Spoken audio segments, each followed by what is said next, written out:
रहीम अस्सलाम वालेकुम नादरीन, आप यूट्यूब चैनल देख रहे हैं। मैं इमरान खान हूँ। सबसे पहले आसिम मुनीर साहब का जो दौरा है ईरान का, उसमें से क्या चीज़ें सामने आई अब तक, जो खबरें आ रही हैं उनमें कुछ चीज़ें जो हैं उनमें क्लैरिटी आ रही है। नंबर एक, जंगबंदी में जो तोसी है उसमें मशरूत आमादगी ज़ाहिर की है ईरान ने। अमेरिका की जानिब से दरख्वास्त की गई थी कि जंगबंदी में तोसी की जाए। पाकिस्तान के आर्मी चीफ पहुँचे ईरान में, ये एक अमरीकी पैगाम था और अमरीका ये चाह रहा है कि मज़ीद जंगबंदी में तोसी हो जाए। उसके लिए दुनिया भर के मीडिया के अंदर खबरें छप चुकी हैं, ख़ास तौर पे अमेरिकन मीडिया में। ये आर्मी चीफ पाकिस्तान के जब ईरान पहुंचते हैं तो उसके बाद ये खबर आती है कि जंगबंदी में तोसी पर ईरान ने मशरूत आमादगी ज़ाहिर की है। कुछ चीज़ें हैं जो वो ये चाहते हैं कि अगर वो उनके ऊपर काम हो तो वो जंगबंदी को आगे बढ़ा सकते हैं। जंग वैसे किसी के भी हक में नहीं है, सारे ही चाहते हैं कि जंगबंदी हो, लेकिन ईरान ये चाहता है कि ये मामला सेटल हो जाए वंस फॉर ऑल। दूसरा, इसके अंदर एक और चीज़ जो सामने आई कि आबना हुर्मुज़, ये अब अमेरिका के लिए बड़ा पंगा बन गया। पहले अमेरिका ने आबना हुर्मुज़ खुली हुई थी, ईरान के साथ जंग की, थोड़े दिनों के बाद उन्होंने आबना हुर्मुज़ को बंद कर दिया। वो तब से आबना हुर्मुज़ बंद है और अब तक अमेरिका उस पर कंट्रोल वापस नहीं ले पाया।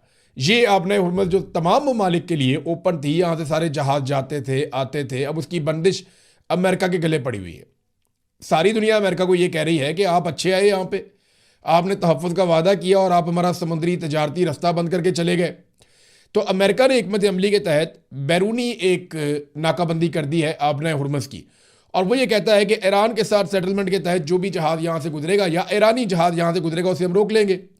चाइना को वो नहीं रोक पा रहा, कुछ और जहाज़ हैं उन्हें वो नहीं रोक पा रहा, ईरान को वो रोक लेते हैं और इसके बदले में ईरान भी आबना हुर्मुज़ पे बाकी जहाज़ों को रोक लेता है। तो ये एक अजीबोगरीब सिचुएशन है। आबना हुर्मुज़ पे बड़ी डिटेल डिस्कशन ईरान की पाकिस्तान के साथ और पाकिस्तान की अमेरिका के साथ, क्योंकि पाकिस्तान बीच में है, ये डिस्कशन जारी है और कोशिश ये है कि कुछ भी करके आबना हुर्मुज़ खुल जाए।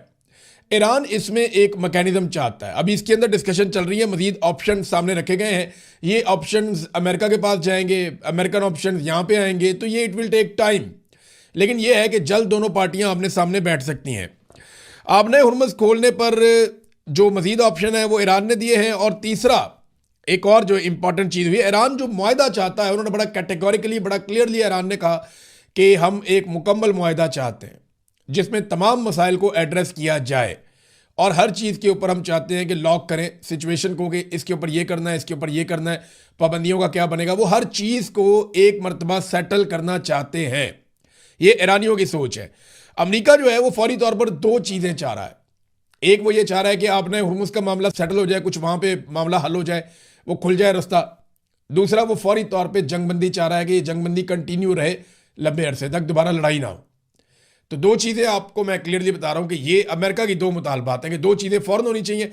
बाकी चीज़ें वो कहते हैं जी कमेटियों के सपोर्ट कर देंगे, उन पर डिस्कशन करते रहेंगे, फ्यूचर में हमारी बातचीत चलती रहेगी, कोई ना कोई हल निकल आएगा। वो इस किस्म की चीज़ों में डाल रहे हैं।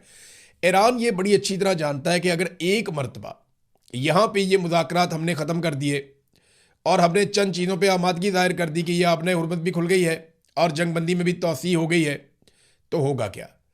बाद में जो बाकी चीज़ें हैं ईरान पे पाबंदियों के हवाले से या ईरान के मुंजमद असासों के हवाले से या खित्ते के दीगर मामलात के हवाले से, अगर वो सारी चीज़ें कमेटियों के हवाले कर दी गई या ये कह दिया गया कि आइंदा के मुज़ाकरात में इन चीज़ों को डील किया जाएगा, तो फिर वो चीज़ें कभी भी डील नहीं होंगी।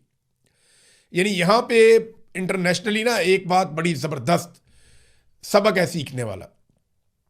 जिस किसी ने भी इस बात पे भरोसा किया ना कि अब गारंटी मिल गई है और आइंदा ये हो जाएगा तो मैं कब्जा छोड़ देता हूं, उसने बाद में नुकसान उठाया। यूक्रेन जो है वो एक एटमी पावर था, उसको गारंटियां मिल गई, उसने अपना स्टेटस खत्म कर दिया, भुगत रहा है बाद में। ऐसा ही कुछ रशिया के साथ भी हुआ। दुनिया के कई ममालिक के साथ इस तरह की चीज़ें हो चुकी हैं। पाकिस्तान के साथ हुआ। पाकिस्तान को लगा कि अक़वाम मुत्तहिदा की करारदाद आ गई है, अब कश्मीर का मसला जो है वो कश्मीरियों के हक़ के खुद इरादियत के तहत हल हो जाएगा, कश्मीरी वोट डालेंगे और फैसला हो जाएगा। तो ये भरोसा करके पाकिस्तानी पीछे हट गए और वो दिन और आज का दिन कश्मीरियों को उनका हक़ नहीं मिला। यही मामला जो है फ़लस्तीनियों के साथ हुआ। लिहाजा ईरान ये समझता है कि ये गारंटियाँ कुछ नहीं होती। जब तक आप अपनी ताकत के बलबूते पे किसी जगह पे बैठे हैं और जब तक आप इस पोजीशन में हैं कि आप अपनी बात मनवा सकते हैं, तब तक ही आप अपनी बात मनवा सकते हैं। तो ईरान ये चाहता है कि जो भी चीज़ें हैं वो अभी तय हो जाएं और बाद के लिए कोई भी चीज़ पेंडिंग ना छोड़ी जाए। मुज़ाकरात के लिए एक मशरूत आमादगी है ईरान की कि वो ये चाहते हैं कि अब संजीदा मुज़ाकरात हों और पिछली मर्तबा की तरह एकदम बातचीत करते करते गायब ना हो जाए दूसरा वफद। अगर 2 4 5 दिन बैठना भी पड़े तो वो बैठें और कंक्रीट मुज़ाकरात करके किसी नतीजे पर पहुँचे। और दूसरा, ईरान बैनुल-अक़वामी सतह पे बड़ी गारंटीज चाहता है, जिन गारंटीज की मौजूदगी में आइंदा ईरान के साथ धोखा ना किया जा सके। अब ये चीज़ें निकल रही हैं आसिम मुनीर साहब की जो एक दौरा हुआ और जो उनकी मुलाकातें हुई ईरान में, उस हवाले से मैंने आपको बताया। नाज़रीन, अब थोड़ा सा मैं आपको पाकिस्तान के बारे में कुछ खबरें दूंगा और फिर इंटरनेशनल खबरों पे हम वापस जाएंगे। अलीमा खानम पे ताबड़तोड़ हमले किए जा रहे हैं। लगातार अलीमा खानम पे हमले क्यों हो रहे हैं, इसको अगर आपने समझना है तो मैं सादी बात आपको एक बताता हूँ कि ये वो वाहिद एक छोटा सा ग्रुप रह गया इमरान खान की बहनों का और कुछ हमायती लोगों का जो लगातार आवाज़ उठा रहा है और कंप्रोमाइज़ नहीं कर रहा। बाकी पाकिस्तान तहरीक इंसाफ की हालत क्या है ये आप अच्छी तरह जानते हैं।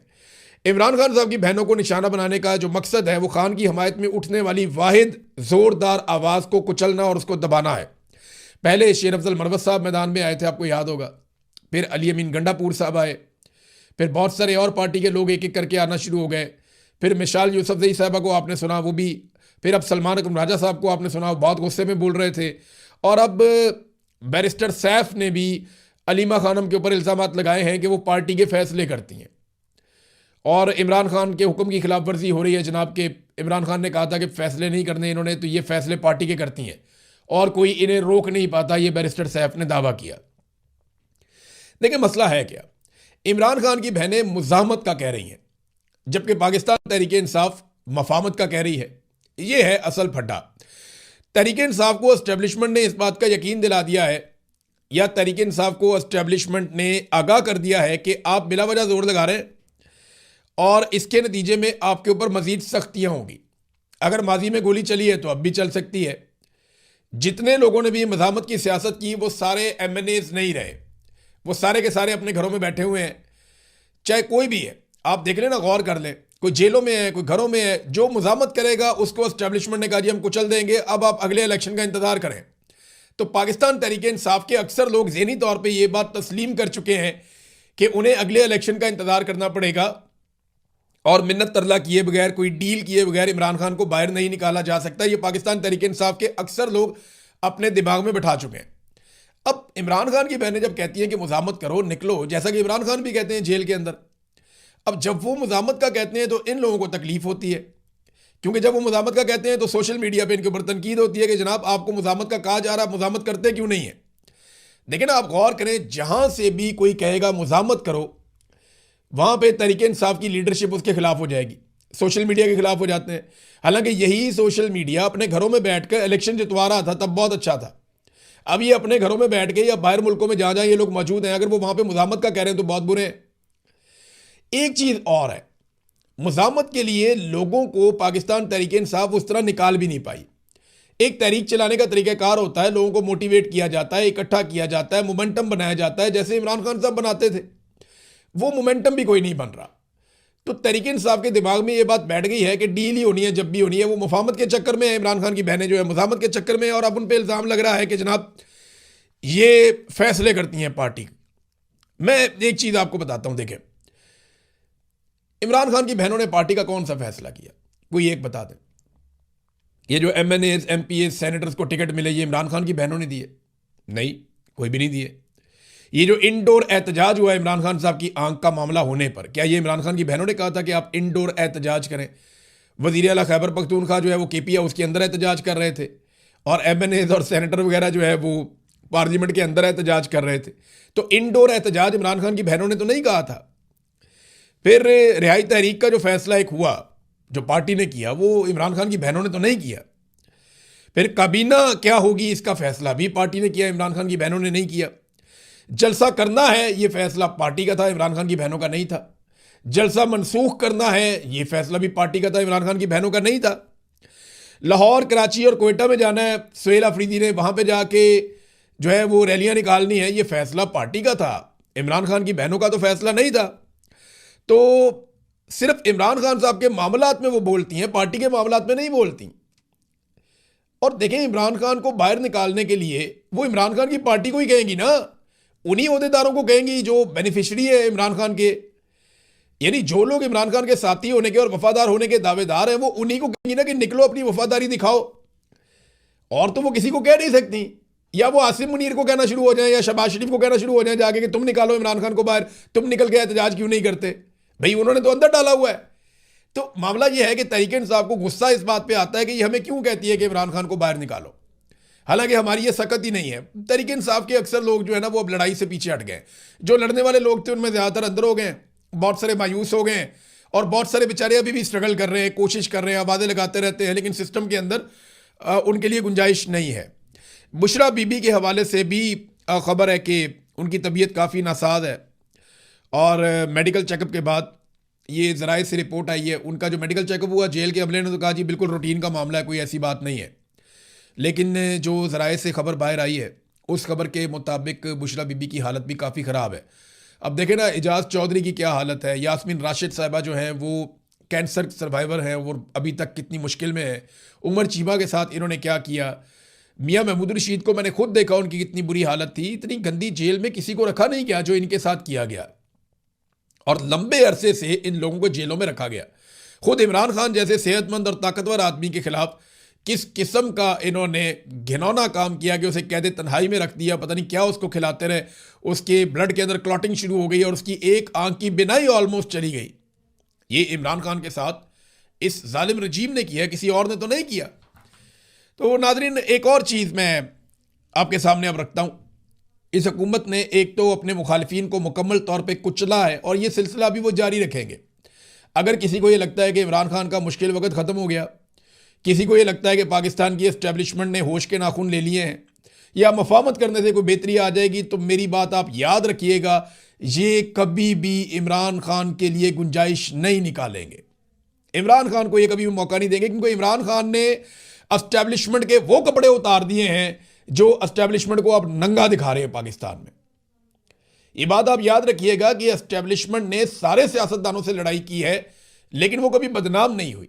अब एस्टेब्लिशमेंट के साथ जो हो गया है वो इसके लिए इमरान खान को जिम्मेदार समझते हैं कि इसने सबको बता दिया कि हम असल में कौन है, इसने सबको बता दिया कि हमने क्या किया, और यही गुस्सा है उन्हें इमरान खान पे और उन लोगों पे जो इमरान खान के नैरेटिव को या बयानिए को फॉलो करते हैं या उसको लोगों तक पहुंचाते हैं। अब मैं आपको एक चीज बताता हूं कि इनकी नीयत कैसी है। पाकिस्तान तो चल नहीं रहा, इकॉनमी तो पीछे की तरफ जा रही है आगे जाने की बजाय। आसिम मुनीर साहब ने जो दावे किए थे 75 अरब डॉलर्स पाकिस्तान में लेकर आने के, वैसे तो ये दावे 200 अरब डॉलर तक जाते थे, लेकिन 75 अरब डॉलर के तो स्टेट अवे आसिम मुनीर साहब ने ताजरों के सामने बैठकर दावे कर दिए थे कि 75 अरब डॉलर मैं पाकिस्तान में लेकर आ रहा हूं, SIFC बन गई है, बेफिक्र हो जाएं आप। ये आज से 2.5 साल पुरानी बात है, 2.5 साल 3 साल हो गए। 1 रुपए की इन्वेस्टमेंट ये पाकिस्तान में नहीं ला पाए, बल्कि पाकिस्तान से इन 3 सालों में 100 अरब डॉलर बाहर निकल गया। लोग अपना पैसा पाकिस्तान से लेकर बाहर चले गए। ये है टोटल कारकर्दगी। जब आलमी सतह के ऊपर लोगों को रिलीफ देने के लिए हुकूमतें अपने टैक्सेस को कम कर रही हैं कि जनाब पेट्रोलियम मसनूआत के ऊपर जो हम टैक्सेस ले रहे थे उनको हम थोड़ा कम कर देते हैं ताकि आम आदमी को रिलीफ मिल जाए, या पाकिस्तान में क्या हो रहा है ये देखें डाटा। ये जो मौजूदा माली साल है ना, इसमें अभी तक इन्होंने 400 अरब इजाफी लेवी वसूल कर ली है। 400 अरब रुपए की इजाफी लेवी वसूल कर ली है पेट्रोलियम मसनूआत के ऊपर पाकिस्तान की हुकूमत ने इस माली साल में। और एक और चीज़ बताता हूँ, सिर्फ मार्च के महीने में जंग लगी थी ना, तो इनको लेवी ख़त्म कर दी चाहिए थी ताकि आम आदमी को रिलीफ मिलता। इन्होंने लेवी को बढ़ा दिया और सिर्फ मार्च के महीने में 52 अरब रुपए की इजाफी लेवी इन्होंने वसूल कर ली पिछले साल की निस्बत। यानी पिछले साल इन्होंने जितनी लेवी वसूल की थी उससे 52 अरब इन्होंने ज्यादा मार्च के महीने में वसूल कर लिया। अंदाजा कीजिए आप कि ये कौम के खैर ख्वाह हैं। जहां पे टैक्स कम करने की जरूरत थी वहां इन्होंने टैक्स बढ़ा दिया, और अब लोड शेडिंग दबा के कर रहे हैं, दबा के लोड शेडिंग कर रहे हैं। पाकिस्तान के अंदर कई इलाकों में 1 घंटा बिजली आती है, 1 घंटा बिजली जाती है। कभी झूठ बोलते हैं कि जी दिन को नहीं जा रही, कभी झूठ बोलते हैं जी रात को फलां जगह पे नहीं जा रही। जनाब हम पीक आवर में सिर्फ 2 घंटे भेज रहे हैं, ये 6 घंटे से लेके 14 घंटे तक भी लोड शेडिंग लोग रिपोर्ट कर रहे हैं। खैबर पख्तूनख्वा के अंदर लोड शेडिंग की बहुत बुरी सूरत हाल है। हरीपुर से एक दोस्त बता रहे थे कि 1 घंटा बिजली आती है और 1 घंटा बिजली जाती है, और ये उस मुल्क में हो रहा है जहां पे इजाफी बिजली है हमारे पास। हमारी जरूरत 25,000 मेगावाट के आसपास रहती है, हमारे पास जो कैपेसिटी है वो 45,000 मेगावाट प्लस है। हम जितनी बिजली पैदा करते हैं उससे दुगनी बिजली पैदा करने की हमारे पास सलाहियत है। हमारे वुज़रा ने कहा कि टैंकर्स हमारे साहिलों के ऊपर लाइनें लगी हुई हैं, हमारे पास गैस और पेट्रोल की कोई किल्लत नहीं है, बेफिक्र हो जाएं आप, कोई परेशानी वाली बात नहीं है, हमारे वुज़रा ने कहा था। उसके बाद स्कूल बंद कर दिए, उसके बाद पाबंदियां लगा दी, उसके बाद जो है वो पीएसएल के अंदर बगैर तमाशाइयों के मैच करवा दिए इन्होंने पकड़ के। वो एक पीएसएल पाकिस्तान का खेल था क्रिकेट, उससे ये लोगों को चिढ़ करवाते जा रहे हैं जो ये इन्होंने क्रिकेट के साथ कर दिया। यानी पीएसएल को बगैर तमाशाइयों के कर दिया इन्होंने कि यहां पे अब तमाशाई नहीं आएंगे। ये है इनके हालात, और अपने प्रोटोकॉल वैसे के वैसे ही हैं। बिलावल कहीं जाता है तो देखे ना, ये मरियम नवाज कहीं जाती है तो देखे ना, ये शहबाज शरीफ या जरदारी उस दिन वो किसी दुआ के ऊपर गए, वो देखे आप 40-40 गाड़ियों के काफिले, इनकी गाड़ियां, इनके अल्ले तलल्ले और इनकी अयाशियां खत्म ही नहीं हो रही, और कौम को इन्होंने लगाया हुआ है जनाब पैसे बचाओ। फिर जब ये कहीं जाते हैं सारी सड़कें बंद कर देते हैं, हर तरफ लोगों का फ्यूल ज़ाया होता है। तो ये लोगों से कुर्बानी लेते हैं, खुद कुर्बानी देते नहीं है। अब अवाम को एक खुशखबरी सुनाई है अवैस लगारी ने। जनाब मिनिस्टर साहब आए ना तो खुशखबरी उन्होंने देनी थी, और खुशखबरी उन्होंने दी है कि अवाम के लिए बड़ी खुशखबरी है कि ये आर्जी लोड शेडिंग है, कि ये सारी ज़िंदगी नहीं होगी, ये आर्जी लोड शेडिंग है। और भाई आर्जी होती है लोड शेडिंग, मुस्तकिल कहाँ होती है? आपका इम्तिहान आता है मुश्किल वक्त में कि आप कैसे खड़े हुए, मुश्किल वक्त में आप हमेशा लेट जाते हैं। थोड़ी सी जंग लगी है, आपने अपना बनाया हुआ डीजल जो पाकिस्तान के अंदर तैयार होता है उसको भी महंगा कर दिया बाहर के खाते में डाल के। आपने इसको लिया एक मौके के तौर पे, एक अपॉर्चुनिटी है। पहले जो है वो आपने एक माफिया उसको पैसा बनाने का मौका दिया, फिर दूसरे माफिया को पैसा बनाने का मौका दिया, अब आप आईपीपी माफिया को भी नवाज रहे हैं। ये वो टाइम था कि उन्होंने अरबों डॉलर पाकिस्तान से कमाए हैं, तो चलो थोड़े दिन कुछ कम कमा लेते। मैं ये नहीं कह रहा कि वो नुकसान में जाते, नुकसान में नहीं जाते, उनकी कमाई थोड़ी सी कम हो जाती, लेकिन इनको ये भी वारा नहीं खाता। ये उनको कैपेसिटी पेमेंट की मद में अभी इन्होंने कितना पैसा दिया पता आपको? ये 2 ट्रिलियन इन्होंने अभी देना उनको दोबारा, 2000 अरब के करीब इन्होंने फिर हर साल ये उनको इतना पैसा दे रहे हैं। और ये पैसा वो है कि बिजली वो नहीं बनाते, बिजली का पैसा हम देते हैं। ये कैपेसिटी पेमेंट है 1900-2000 अरब। ये 2000 अरब कोई छोटी अमाउंट नहीं होती। ये पैसा हम हर साल आईपीपीज को देते हैं। और क्यों देते हैं? क्योंकि आपने ये बिजली नहीं बनाई, लेकिन हम ये मानते हैं कि आप ये बना सकते थे, ये पैसे आप ले लें। ये नवाज शरीफ ने और शहबाज शरीफ ने पाकिस्तान के साथ किया। ये इनके वो मुआहदे हैं जो हमारे आगे आकर आज भी खड़े हैं। हालात इनके ये हैं कि एक एक बच्चे को दोबारा इंजेक्शन की सिरिंज लगाई जा रही है। बीबीसी ने रिपोर्ट किया तो उसके पीछे पड़ गए बजाय इसके कि अपना किबला दुरुस्त करें। 300 से ज़्यादा बच्चे एड्स का शिकार हो गए हैं पंजाब में। किस वजह से? और ये तो कहीं अफ्रीकन ममालिक में भी नहीं होता कि बच्चों को बार बार वही सिरिंजें लगाई जाओ। वहां भी नहीं होता ऐसे जो पाकिस्तान के अंदर कर रहे हैं अस्पतालों के अंदर। मरियम नवाज का फोटो चिपकाया हुआ है अस्पताल पे, लेकिन अंदर बच्चों को इंजेक्शन लगा रहे हैं। सेहतमंद बच्चा आता है उसको एड्स का शिकार करके भिजवा देते हैं। ये हालात इन्होंने कर दिए हैं पंजाब के अंदर। और इश्तिहार इनके आप चेक करें, इनकी आप अय्याशियां चेक करें कि इनको 11-11 अरब के जहाज चाहिए सैर सपाटे के लिए। अब आ जाए नाज़रीन वापस थोड़ा सा इंटरनेशनल न्यूज़ के ऊपर। तो अमरीकी वज़ीर दिफा पीट हेग्सेथ ने कहा है कि अमरीका जो है वो अपना मुहासरा और ब्लॉकेज वो जारी रखेगा, चाहे जितना मर्जी वक्त इसके लिए दरकार हो। और ईरान को धमकी लगाई जा रही है कि फौरी तौर पे एक डील के ऊपर आमादा हो जाए, वरना बहुत बड़ा उसके इंफ्रास्ट्रक्चर को नुकसान पहुंचेगा। ये पहले भी कह चुके हैं कि हम बमों के साथ मुज़ाकरात करते हैं, यानी हम मारते हैं और दूसरे को कहते हैं मुज़ाकरात के लिए आमादा हो जाओ। ईरान ने खबरदार किया है कि हम अमरीकी बहरी जहाज़ों को यहाँ पुलिसिंग करने पर, वो पुलिस बन गए ना यहाँ पे आके, हमने यहाँ पे रोक लिया, ये जाएगा ये नहीं जाएगा, हम यहाँ से किसी को नहीं गुजरने देंगे, आपने हुर्मस को आपने अंदर से अपने बाहर से बंद कर दिया है, तो वो यहाँ पे पुलिसिंग कर रहा है। इस पे ईरान ने खबरदार किया है कि अमरीकी जहाज़ों को हम यहाँ पे डुबो देंगे। क्या ईरान ऐसा कर सकता है? ये एक ऐसा सवाल है जिसका जवाब अभी हमारे पास नहीं है। लेकिन ईरान ने अमरीकी जहाज़ों के ऊपर अटैक किया माजी में, कुछ नुकसान रिपोर्ट भी हुआ है। अमरीकी अड्डे तो बहुत बुरी तरह तबाह किए हैं ईरान ने, ये भी हमने देखा। अमेरिका के तैयारों को ऐसा लगता है कि नाप के उन्होंने मारा है और ऐसे एक्यूरेट फायर किए उनके मिसाइलों ने, वो भी हमने देखा। अमेरिका का अवाक्स बहुत बड़ा तैयारा है, बहुत